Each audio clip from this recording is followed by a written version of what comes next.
While many people in the developed world can enjoy the luxury of watering their grass or filling their pools, the inability to access water throughout the world is a prevalent issue in today's society. For example, according to Oxford University, around 783 million people do not have access to clean water. In addition, 2.5 billion people who live in unsanitary conditions. If we, as a species, want to improve the lives of humans, we have to ensure that such a common resource like water is available to everyone. In light of the recent Fukushima Daiichi nuclear disaster in 2011, millions of gallons of water have been contaminated, as well as ocean water and freshwater resources. But this waste of water can be controlled. We have figured out and looked at several aspects of preventing water from being contaminated from nuclear disasters.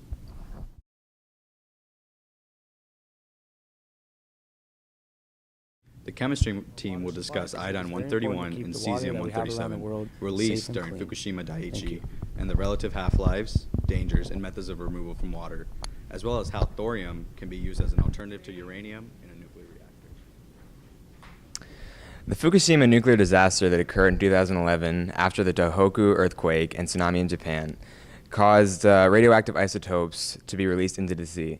As an effect of this, there was in some cases, a ban on shipment of vegetables and fish. And this radiation has the potential to be highly dangerous. A June 2012 Stanford University study estimated that the radiation release could cause 130 deaths from cancer globally. Some of the types of isotopes that were released in the water are iodine-131 and cesium-137. Iodine-131 makes up a big fraction of the contamination hazard in Fukushima. This is because iodine-131 is a major uranium-plutonium fission product, comprising nearly 3% of the total products of fission. Iodine-131 emits beta particles, which have a moderate penetrating power and can be stopped with a few thin layers of aluminum. And if exposed to iodine-131, possibly through ingestion, it can cause thyroid problems and can even cause cancer. It has a half-life of about 8 days, whereas cesium-137 has a half-life of approximately 30 years, allowing it to be dangerous for a generation or more if contaminated. Like iodine-131, cesium-137 also emits beta particles, and like other radiation, cesium-131 can increase the risk of cancer. Everyone exposed to tiny amounts of cesium-137 can come in contact through soil and water, but if exposed to a large amount, serious burns and death may result. There are 3 popular methods of removing iodine-131 from water. The first is reverse osmosis, which is the process of forcing water through a material with very small pores, even as small as 0.0001 microns, so that nothing but water is left after passing through. And a micron is 1/1,000,000th of a meter. So, basically, I'm gonna draw a crude diagram here. So let's just say that the contaminant is passing through here, and this is kind of like a scale model. These are the things. So let's say that each of these is 0.0001 micron. So basically, the contaminated water will pass through this, and because of how small it is, nothing will be left but clean water after it's been filtered through. And so that's one method. Another method is activated carbon. And basically the way that works is it passes through the activated carbon, and the carbon basically cleans out the contaminants so that it's clean as well. So here we have contaminated water. In here we have the activated carbon filter, so it passes through. And then here we just have clean water. That's how activated carbon works. But the problem with this is that it can reach a load capacity, so that after a certain point, even if the contaminated water passes through, it's no longer being decontaminated. And the third is ion exchange, where contaminated water will pass through resin. And so the sodium ions on resin will readily exchange with the contaminated particles in radioactive water. So the water will pass through. These are the ions. These are the ion exchange sites. And so once it passes through the resin, the sodium ions will exchange, and because there's no longer contaminated particles in the water is now clean. And a final method alternative is called the triple threat. Basically what it is, it's the use of all three at once, so that basically if one or two fails, the rest have a possibility of decontaminating the water. And so those are the three methods of decontaminating water. All right, so now moving forward from what John says, let's talk a little about energy, as it seems that nuclear energy will be a big part of our future of energy for the world. Now, how to make this type of energy safe for the environment, though, is a challenging question facing many scientists today. Even more specific, how can we make nuclear energy or reactions emit less or weaker radiation? Well, specifically to change a nuclear reaction to emit less or weaker radiation, you need to contact the companies to change the materials they're using within their nuclear reactions, such as a company like Southern Company in the U.S., which uses 16% of its overall energy comes from nuclear power plants. This company has been operating for 40 years, and there has been no accidents or mistakes at the plant, so why should they change now? Well, there is change needed because of nuclear disasters as a risk, such as Fukushima, where dangerous amounts of radioactive materials were released into the surrounding area and water. It happened because of an earthquake that no one expected to happen. This fear that you don't know what can happen around the world and can affect your nuclear reactors is a big problem facing many nuclear companies today. So what exactly should these companies do? Well, they should start looking to different materials to be used in their nuclear reactions, such as thorium. Thorium, unlike uranium, is a radioactive metal and has been discovered as a great alternative to uranium. Thorium is kind of like when the product of an MP3 player came around. Instead of a cassette player now, you have an MP3 player. Kind of like thorium is to uranium. There's more of it. It produces more power, more energy, and the byproducts are less. Also, it costs less. So what exactly will using uranium do to change the reaction? Well, thorium changes the reaction because it kickstarts the fission reaction. So when it starts this reaction, it will turn into uranium-233.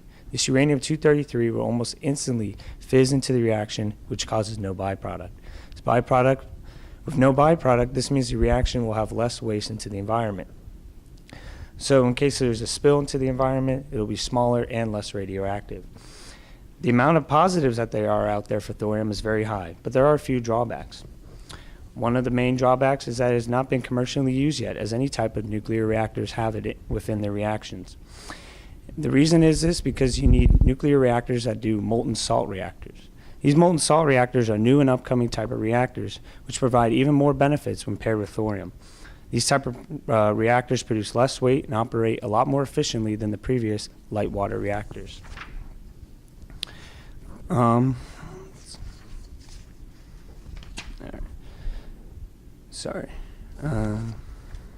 The major setback of having these reactors put in place is that they won't be around for another 10 years, at the earliest at least. China is one location where research has been really started up about thorium reactors within molten salt reactors.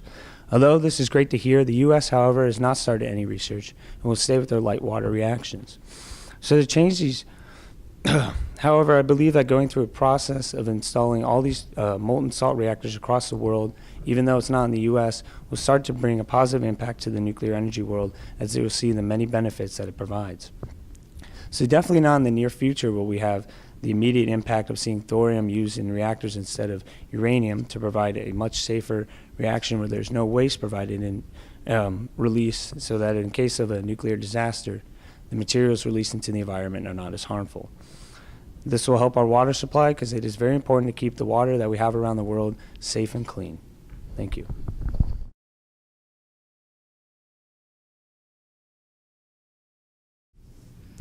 The physics team will discuss various methods which can be used to eliminate water coolants as a way of addressing the water crisis, as well as what can be done with the contaminated water already released from the disaster of Fukushima Daiichi. A majority of the reactors in the world use either two systems, a boiling water reactor or a pressurized water reactor, and that means that for a liquid coolant to cool off your nuclear fuel, you have to use water. But there's a major problem with that. Using water means that that water has to be pressurized so that it won't combust into steam because it has such a low boiling point at around 101 degrees Celsius. So the best option that we have to eliminate water and to use a better coolant for our nuclear reactors is to use 4 different methods: liquid cooling with metals, gas cooling, or molten salt reactors, or improving the water system that we have right now. The benefits of using a liquid metal is that, first of all, metals are just better at conducting heat. With metals, they're able to have such a high boiling point. For example, lead has a boiling point at around 1,758 degrees Celsius, so that it won't be subjected to the problems that pressurized water reactors are when they're attempting to cool down the reactor. But the problem with this is that they're so expensive to buy these metals to cool a reactor. So that's where a gas coolant can work, because gas coolants also have high boiling points and can circulate heat very well in a nuclear reactor. Their problem is, however, is if a nuclear reactor like the Fukushima Daiichi disaster happens, is that you can't control the gases that are being released. They'll just go into the atmosphere and be spread, and you'll have more radioactive contaminants than you would a water reactor. So our best option is to use a molten salt reactor. These reactors are very interesting because rather than using water, they're using a salt-based coolant. And that salt is able to cool down a nuclear reactor because when it's at such a high temperature, it's a liquid, but at regular room temperature, it's a solid. So if there's something wrong in the reactor, like Fukushima Daiichi, where the entire building was destroyed and the backup generators didn't work, the coolant can just drain itself out. However, there's a serious problem with it in terms of a nuclear reactor. It can't absorb the precious tritium that's coming off of the reaction. So if tritium excess builds up in the reactor, well, then you're releasing radioactants into the atmosphere. So while this is an alternative method, and many of these methods are great for controlling the thermodynamics of a nuclear reactor, there are several problems associated with this, as well as building an entirely new infrastructure to help these nuclear reactors. So while this is a great opportunity for us to explore different methods for our nuclear reactors, this will be a much more of a long-term solution rather than a quick and lickety-split way to solve it. Sorry. While improvements to the reactor could mitigate meltdowns, it still does not address the fallout from these calamities presently.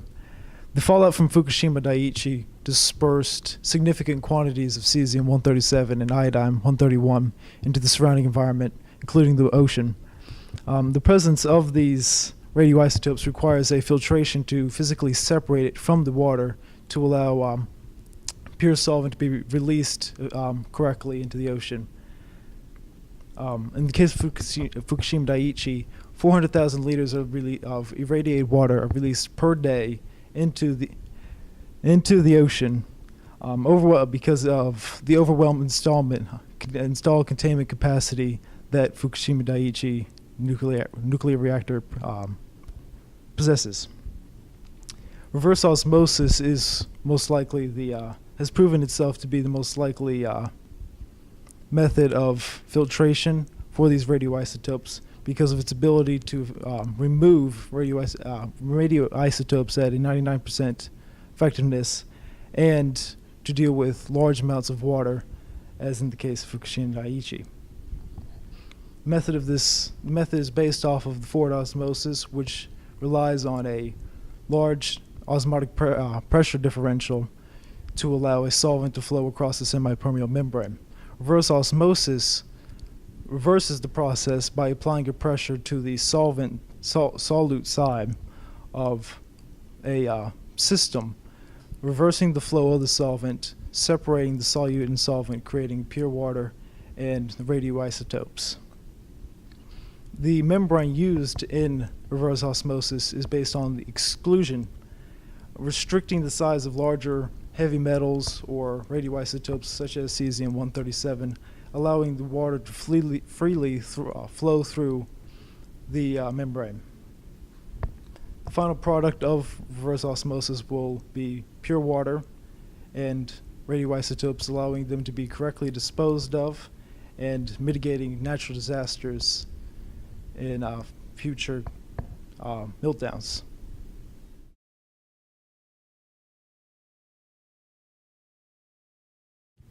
The biology team would focus on the effects of radiation and chemical release on marine ecology. These nuclear disasters are capable of harming animal marine life. Nuclear disasters like Fukushima could lead to massive genetic mutations in local animals. The reason is that nuclear radiation is not magical, but particulate.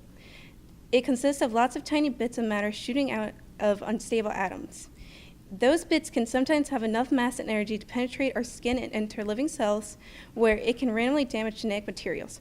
Researchers from Stanford University conducted tests on 15 Pacific bluefin tuna that migrated from Japan, and found that the levels of radioactive cesium in these fish were 10 times higher than the levels that were measured in the years before the accident.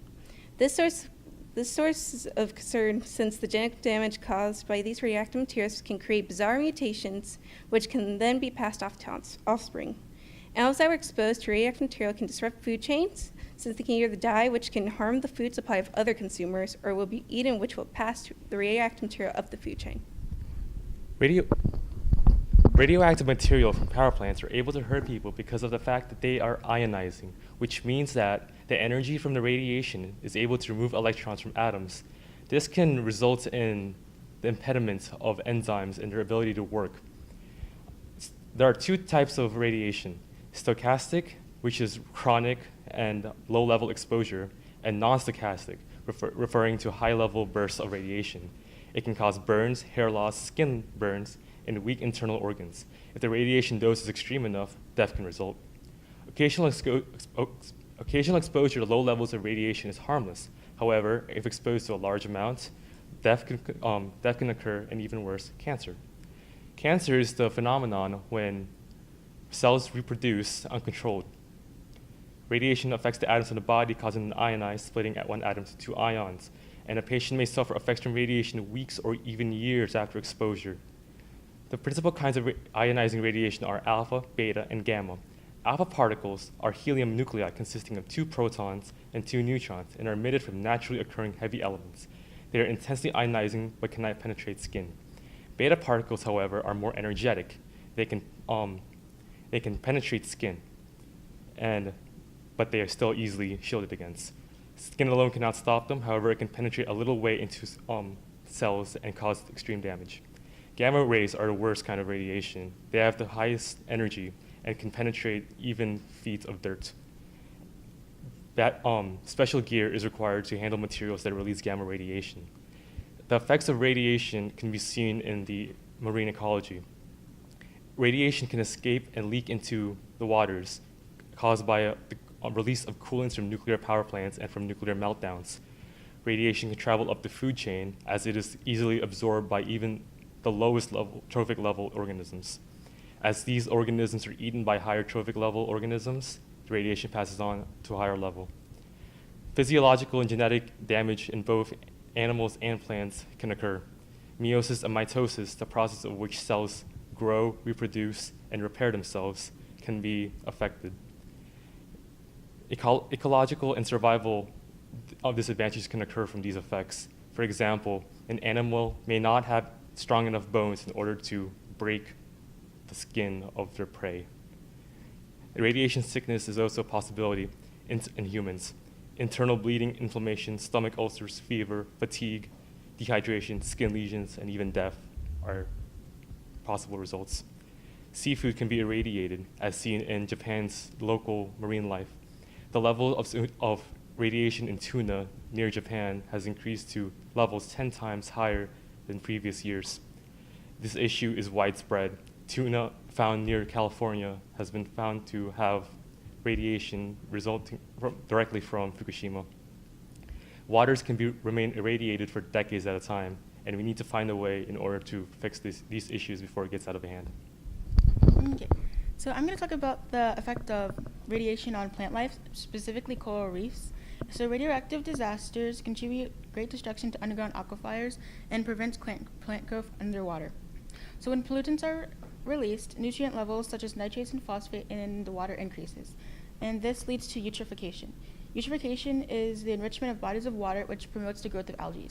The algae block out sunlight from other plants and they can't grow, such as the coral reefs. And so coral reefs are important because they support lots of marine life and support biodiversity, and many animals depend on them for food, habitat, and protection. As a moderator, it keeps our marine ecosystem diverse and abundant with life. Coral reefs are also rich in a chemical called marine natural products, or MNPs, which are used to make many human medicines, such as L-euthrobin, which is a potent cancer cell inhibitor. The value of coral reefs and their abilities to support marine life is really important, and just with the anti-cancer drugs alone, a 20% reduction in coral reef biodiversity is parallel to a market loss of $112 billion to $1.14 trillion. And so, a possible solution to radioactive isotopes in water is phytoremediation, and phytoremediation is the use of plants to get rid of radioactive nuclear isotopes in the water. And an example of this is what they did in Chernobyl, I think in the 90s. They put sunflowers on rafts and put them in the water so that their roots dangled, and they would absorb cesium in the water. And one trial was reported of reducing the ppd of cesium from 335 to 5. So it's really effective. The only problem with it is that you have radioactive plants, but they can be put with all the other radioactive waste that comes from the plant. Another problem is getting rid of the radiation in the soil, which can be done by planting Indian mustard seeds, which is another plant that absorbs cesium really effectively. So the cost for this would be $2 to $6 per 1,000 gallons of water, which is really cheap compared to using other chemical means.